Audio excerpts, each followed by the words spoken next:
네, 안녕하세요. 반갑습니다. 오준입니다. 오늘은 눈여겨볼 관심 종목으로 바로 인공위성 테마 중 하나인 사테라가이 소개하는 시간을 가져보도록 하겠습니다. 요 며칠 좀 강했어요. 요 며칠 시장이 그렇게 좋지 않았음에도 불구하고 좀 강했습니다.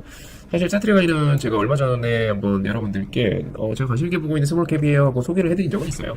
있는데 지금도 그 매력을 여전히 뽐내고 있는 종목이기 때문에 이 사테라가이에 대해서 한번 한 번 더 체크하고 소개해드린 시간을 좀 가져보도록 하겠습니다.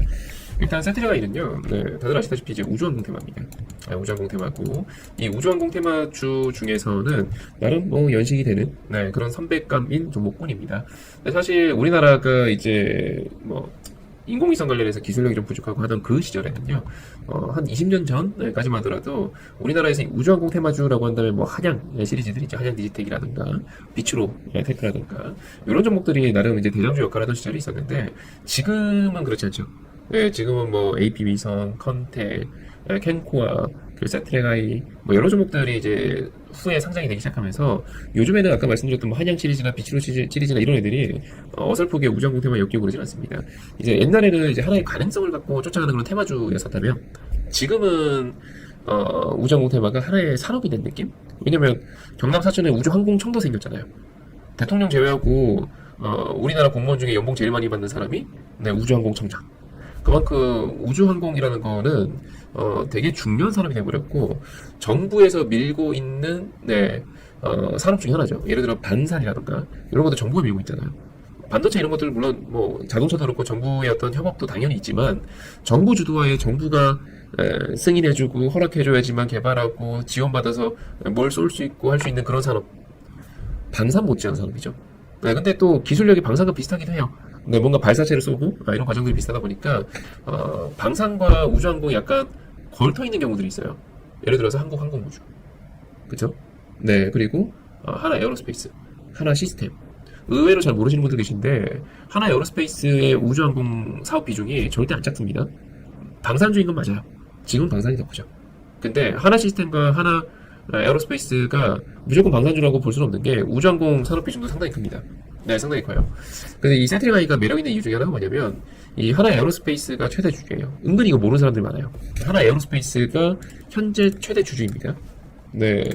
이게 이 기업이 매력 있는 이유 중에 하나예요. 우리나라 인공위성을 발사하는데 하나의 기술이 안 들어가고 가능한가? 싶을 정도로 하나의 개입은 어마어마하거든요. 어마어마합니다. 한국항공우주 없이는 발사할 수 있죠. 하지만 하나 에어로 없이는 발사할 수 있나? 개발할 수 있나? 글쎄요. 글쎄요.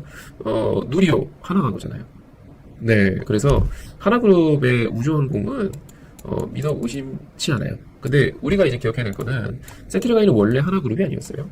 하나그룹이 아니었는데 어느 날 하나그룹이 인수한다는 소식에 급등락을 하고 그리고 최종적으로 한 22년경에 인수가 완료가 되죠. 완료되었고 결과적으로는 이 친구는 하나그룹입니다. 그 잘 나가는 하나요. 대한민국에서 지금 가장 호황 사이클을 겪고 있는 산업이 뭐죠? 조선. 또 뭐 있죠? 우리나라 호황 업종? 변압기? 그쵸? 뷰티? 그쵸? 케이푸드? 맞아요. 또 방산. 방산과 조선 양대 산맥을 가지고 있는 정말 멋진 그룹사예요. 하나. 근데 그 하나가 우주항공에서도 두각을 드러내고 있습니다. 아까도 말씀드렸다시피 하나의 기술력이 없이는 우리나라가 위성 발사 가능한가? 의문이에요. 제가 볼 때 불가능합니다. 근데 그런 하나가 인공위성에 대한 어떤 독보적 기술력을 갖고 있는 사테라가이를 몇 년 전에 인수를 합니다. 인수를 하고요. 인수를 하고 나서 시장에서는 이 사테라가이에 대해서 기대감이 좀 있었어요. 기대감이 있었습니다. 왜냐하면 사테라가이가 이런 기술이 어마어마하게 있는 회사인 건 맞는데 화면에 보시다시피 엄청나게 이익을 내던 회사는 아니거든요. 그런데 두 가지가 맞물립니다. 첫 번째, 위성의 중요성이 시간이 지나면 지날수록 더더더 두드러집니다. 특히 대표적인 예로 러우 전쟁에서의 이제 인공위성 역할이 너무 컸죠. 인공위성, 정찰위성을 가지고 있다라는 것만으로 적의 어떤 위치, 동태, 군사력, 주요 시설 파악이 가능하거든요. 그래서 우리나라도 정찰위성 계속 쏘고 있습니다. 돈이 있는 국가, 기술이 있는 국가들은 다 위성을 쏘고 있죠.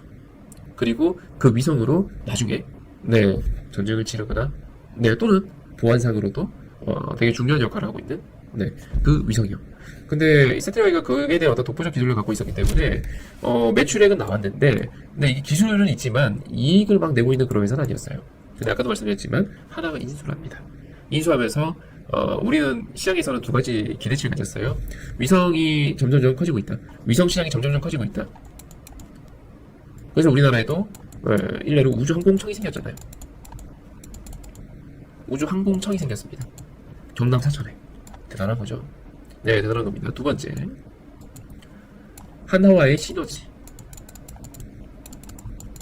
시너지가 나지 않을까? 이런 기대가 갖게 돼요. 인공위성을 쏘고 있는 이 우주항공이라는 산업 자체가 점점점 커지고 있고 중요도도 올라가고 있고 정부 예산도 점점 늘어나요. 정부 자체에서도 정찰 위성 계속 쏘고 있고 민간에서도 위성을 쏘고 있고 우리나라뿐만 아니라 미국을 비롯해서 돈 좀 있는 국가들 위성 계속 쏘고 있습니다.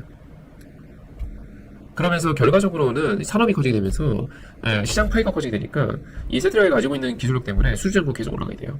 근데 그때 하나가 딱 합류하기 시작하면서 하나그룹과 시너지가 나면서 점점 수주장부는 폭발적으로 늘어나기 시작합니다.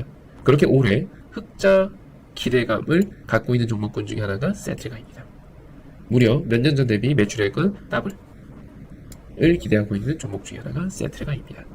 이것만 놓고 보더라도 충분히 이제 매력을 가질 만한 종목군이잖아요. 근데 여기에서 하나가 있죠. 얘는 이제 과거에 이렇게 급등을 했었던 적이 있어요. 아까 말씀드렸던 것처럼 하나가 이제 인수를 하면서 급등을 한 적이 있었고, 급등을 하게 되면서 이때 물린 사람이 좀 많습니다. 아까도 재무제표 보셨겠지만 기업이 가지고 있는 펀더멘탈 대비 단순히 인수에 대한 어떤 기대감으로 주가가 좀 오버해서 올랐어요. 하나만 때까지 오버해서 올랐고, 이로 말미암아 요때 악성 매물을 좀 많이 만들었어요. 많이 만들었습니다. 그래서 작년에 우주항공청이 이제 설립된다는 소식에 주가 한번 급등을 했거든요. 이때 이거 이제 그때 올라간 겁니다. 급등을 하고 또 중간중간에 위성 발사하고 정찰 위성도 쏘고 하면서 이제 주가가 올라는 건데, 결과적으로 아까 말씀드렸던 것처럼 앞에 악성 매물이 있어갖고 쉽게 정찰하지 못하고 이러다 시장 꼬꾸라지면 다시 꼬꾸라집니다. 또 올라갑니다. 왜? 기업은 좋으니까, 기업은 우상이 하니까, 매출액 우상이 하니까, 수주장부 우상이 하니까, 눈 감고 눈 뜨면은 계속 위성 발사 해야 되니까 기대감이 생기니까 주가 또 올라갑니다. 하지만 매물이 또 막힙니다. 네, 그러다 보면 시장에 또 악재가 들이오고 주가는 또 급락을 합니다. 또 올라갑니다. 또 저항에 대한 도전을 합니다. 하지만 25년도 올해죠. 올해 4월달에도 관세발 시장 악재로 시장 전체적으로 급락을 했던 적이 있었죠. 주가 또 빠집니다. 또 올라갑니다. 또 매물을 만나다가 또 빠집니다. 또 올라갑니다. 자, 결과적으로는 고점은 요 정도로 유사한 구간에서 고점이 형성이 되고 있고요. 네, 그리고 저점은 계속 올라가고 있습니다. 그 사이 시간이 한 달 지나면서 세트라이가 가지고 있는 높은 수주장부를 바탕으로 매출액과 이익은 차곡차곡 쌓이고 있어요. 여전히 하나그룹과의 시너지도 계속 발생을 하고 있고요. 이 우주항공에 대한 어떤 정부 차원의 투자 진행 중에 있죠. 시간이 지나면 어떻게 될까요? 네, 전진 후퇴를 반복하고 있는 상태이지만 결과적으로 현재 여기 잡혀있는 이 매물층, 여기 매물은 돌파할 가능성이 매우 높습니다. 왜? 기본적으로 기업이 가지고 있는 본질 가치가 우상향하고 있거든요. 그러면 요거는 상향 돌파할 가능성이 매우 높은 차트다 라고 이해해 주시겠네요. 이해되셨나요? 네, 일단 여기까지가 세트라이에 대한 설명이었고요. 개인적으로는 좋기는 한데 이 주식 투자로서 사실 이렇게 전진했다가 다시 밀릴 때 홀딩하는 게 사실 쉽지가 않죠. 홀딩하는 게 뭐 무조건 능사다라고 말할 수 있는 위치도 아니고, 그래서 이 주식 같은 경우는 좋기는 한데, 좋기는 한데 약간의 어떤 주식 경험이 있는 분들께 좀 추천해드리고 싶어요. 네, 그냥 무조건 주식 초보분들이 매수했다가는 스트레스를 좀 받으실 것 같은 흐름이에요. 그래서 난 마인드 관리 좀 해. 네, 난 괜찮아. 이 정도야 뭐. 내 주식 짬밥이 얼만데? 이런 분들한테는 추천드리고 싶고요. 그게 아니고 나는 조금 초보야. 마인드 관리가 좀 필요한 종목군이기 때문에. 네, 그리고 중간중간에 윗골이 잘 달아요. 왜냐면 유통주식수가 많은 주식이 아니다 보니까 막 올라가다가 갑자기 윗골 딱 달아버리고 이런 흐름들이 자주 발생하기 때문에 약간의 노련미가 있는 분들께 추천드리고 싶어요. 이해되셨죠? 네, 잘 보여주시고 이번 영상 여기까지 하도록 하고요. 본 영상이 이제 도움이 되셨다면 구독, 좋아요 부탁드리고 영상 하단에 보시면 제가 운영하고 있는 텔레그램 링크 있습니다. 클릭해서 입장해 주시면 되겠습니다. 일단 이번 영상 여기까지 하도록 하겠습니다. 수고하셨습니다.